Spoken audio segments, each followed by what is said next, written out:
പ്രിയമുള്ളവരെ, അക്ഷരാർത്ഥത്തിൽ പ്രിയമുള്ളവരാണ് ഇവിടെ ഇരിക്കുന്നതൊക്കെ. എൻ്റെ വളരെ അടുത്ത സുഹൃത്തുക്കളും വളരെ ഉയർന്ന സെൻസിബിലിറ്റിയൊക്കെയുള്ള ആളുകളാണ്.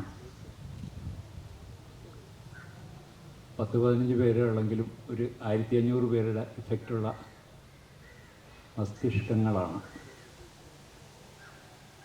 സത്യം പറഞ്ഞാൽ നമ്മൾ എഴുതുന്ന ഒരു പുസ്തകത്തെക്കുറിച്ച് നിരൂപണാത്മകമായി അതല്ലെങ്കിൽ അതിനെ ഒരു വിലയിരുത്തുന്ന മട്ടിൽ ഒരാൾ പറഞ്ഞു കഴിഞ്ഞാൽ അതിന് എഴുത്തുകാരൻ മറുപടി പറയേണ്ട കാര്യമില്ല എന്നാണ് എനിക്ക് തോന്നുന്നത്. ഇതിപ്പോൾ പറഞ്ഞത് അഭിജിത്താണ്. അടുത്ത തലമുറയിൽ കയറി വരുന്ന നല്ലൊരു എഴുത്തുകാരനുമാണ്, മികച്ച ചെറുകഥാകൃത്തുമാണ്.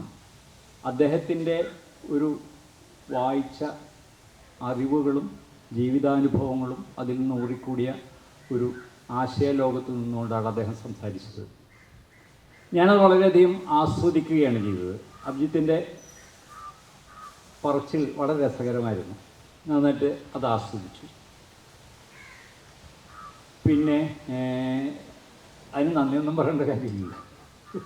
ഒരു നല്ല വായനക്കാരനും നല്ലൊരു സർഗാത്മകതയോടെ വിലയിരുത്താൻ കഴിവുള്ള ഒരാളുടെ വിലയിരുത്തൽ ഞാൻ വളരെ നന്ദിയോടും സ്നേഹത്തോടും കൂടി സ്വീകരിക്കുന്നു.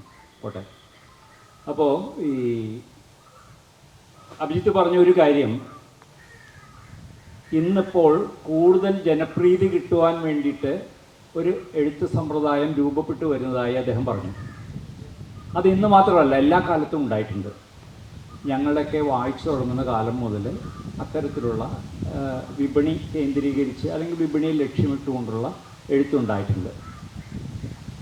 സാധാരണഗതിയിൽ അതിനെ ധിക്കരിച്ചുകൊണ്ട് എഴുതുമ്പോഴാണ് നല്ല ഒരു വർക്ക് ഓഫ് ആർട്ട് ഉണ്ടാകുന്നത്, അല്ലെങ്കിൽ നല്ലൊരു സാഹിത്യകൃതി ഉണ്ടാവുന്നത്.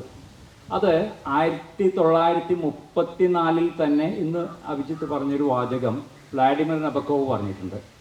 എൻ്റെ വായനക്കാരുടെ എണ്ണം കുറയ്ക്കാനാണ് ഞാൻ പരമാവധി ശ്രമിക്കുന്നത് എന്ന് അദ്ദേഹം പറഞ്ഞു വെച്ചിട്ടുണ്ട്. അദ്ദേഹത്തിൻ്റെ എഴുത്ത് വായിച്ചാൽ നമുക്കത് മനസ്സിലാവുന്നത്. അത് ഉൾക്കൊള്ളുന്ന വായനക്കാർ മതി എനിക്കെന്ന്. അതുപോലെ ഏറെക്കുറെ അതുപോലെ തന്നെ ബോർഹെസും പറഞ്ഞിട്ടുണ്ട്. ആദ്യത്തെ പതിപ്പ്, അദ്ദേഹത്തിൻ്റെ ചെറുകഥാസമാഹാരത്തിൻ്റെ ആദ്യത്തെ പതിപ്പ് ഇറങ്ങിയപ്പോൾ അത് എത്രയോ 28 പേരോ മറ്റോ വായിച്ചിട്ടുണ്ടായിരുന്നുള്ളൂ. അന്ന് വായിച്ചവരെ എനിക്ക് വ്യക്തമായി അറിയാമായിരുന്നു, ഇന്ന് എനിക്കറിയില്ല എന്ന് അദ്ദേഹത്തിൻ്റെ അവസാന കാലത്ത് അദ്ദേഹം പറഞ്ഞിരുന്നു. അത് ഒരു എഴുത്ത് ഒരു ജൈവികമായ പ്രക്രിയയാണ്. എഴുതുന്നത് വായിക്കുന്നതും അങ്ങനെ തന്നെയാണ്. എഴുതിയത് തന്നെ വായിക്കണമെന്ന് യാതൊരു നിർബന്ധവുമില്ല. അതുകൊണ്ടാണ് ഞാൻ പറഞ്ഞത് വായനക്കാരൻ്റെ അഭിപ്രായത്തോട് പ്രതികരിക്കേണ്ട കാര്യമില്ല എന്നുള്ളത്. ഒരിക്കൽ ചാവുനിലത്തിൻ്റെ ഒരു ചർച്ച നടക്കുമ്പോൾ ഒരു തമാശ ഉണ്ടായിരുന്നു. ഒരു മലയാളത്തിലെ പ്രശസ്തനായ ഒരു എഴുത്തുകാരൻ പറഞ്ഞു, ചാവുനിലം വളരെ രസകരമാണ്. ഒരു കഥാപാത്രം കയറി വരുന്നു, ഒരു 3 പേജ് കഴിയുമ്പോൾ അയാൾ മരിക്കുന്നു. പിന്നീട് മറ്റൊരു കഥാപാത്രം കയറി വരുന്നു, 2 പേജ് കഴിയുമ്പോൾ അയാൾ മരിക്കുന്നു. ഇങ്ങനെ ഒരു മരണത്തിൻ്റെ ഘോഷയാത്രയാണ്. ഞാൻ മൊത്തം എണ്ണി നോക്കി, ഇത്രയും മരണം അതിലുണ്ട് എന്നൊക്കെയാണ് അദ്ദേഹം പറഞ്ഞത്. പുള്ളി അതിൻ്റെ ഒരു കണക്ക് പറഞ്ഞു. അപ്പോൾ എനിക്ക് തോന്നുന്നു രാഹുൽ രാധാകൃഷ്ണൻ വളരെ രോഷാകുലനായിട്ട് പറഞ്ഞു, ഇങ്ങനെയാണോ ഒരു പുസ്തകം വായിക്കേണ്ടത്? ഒരു പുതിയ സാഹിത്യം ഉണ്ടാവുമ്പോൾ പുതിയൊരു സമീപനം അതിനാവശ്യമില്ലേ എന്ന് ചോദിക്കുകയാണ് അദ്ദേഹം ചെയ്തത്. അപ്പോൾ ഞാൻ വളരെ നിസ്സംഗമായിരുന്നു എൻ്റെ മറുപടി. കാരണം ഒരു വായനക്കാരനെ ഒരു കൃതിയെ എങ്ങനെ വേണമെങ്കിലും വായിച്ചെടുക്കാവുന്നതാണ്. അത് ആ കൃതിയുടെ ഒരു വിജയമായിട്ട് തന്നെയാണ് ഞാൻ കരുതുന്നത്. അപ്പോൾ ഈ പണ്ടൊക്കെ ആണെങ്കിൽ ഞാൻ ഇന്നതാണ് ഉദ്ദേശിച്ചതെന്നൊരു എഴുത്തുകാരൻ വടിയും പിടിച്ച് നിൽക്കുമായിരുന്നു. ഞാൻ ഇന്നത് മാത്രമേ ഉദ്ദേശിച്ചിട്ടുള്ളൂ, അങ്ങനെ തന്നെ വായിക്കണം എന്ന് പറഞ്ഞു. അത് റോളാങ് ബാർത്തിൻ്റെ കാലത്തോടെ അത് ഗ്രന്ഥകർത്താവിനെ കൊന്നുകൊണ്ടാണ് ബാർത്ത് ആ ടെക്സ്റ്റിന് ഒരുപാട് വായനകളാവാം എന്ന് പറഞ്ഞത്.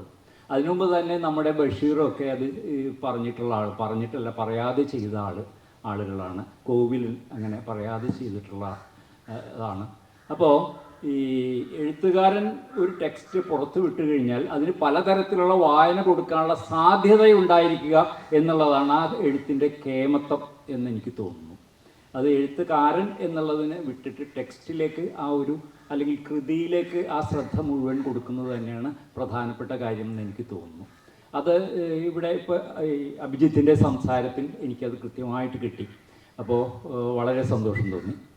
അപ്പോൾ ഒപ്പം ഇവിടെ കൂടിയിരിക്കുന്ന എല്ലാവർക്കും, പ്രദീപ് പനങ്ങാടിനും DC ബുക്സിനും ഞാൻ നന്ദി പറയട്ടെ. ഇനിയൊരു അവസരം ഉണ്ടായില്ല എന്ന് വരും, നന്ദി പറയട്ടെ ഇങ്ങനെ ഒരു നല്ലൊരു കൂട്ടായ്മ സംഘടിപ്പിച്ചതിന്.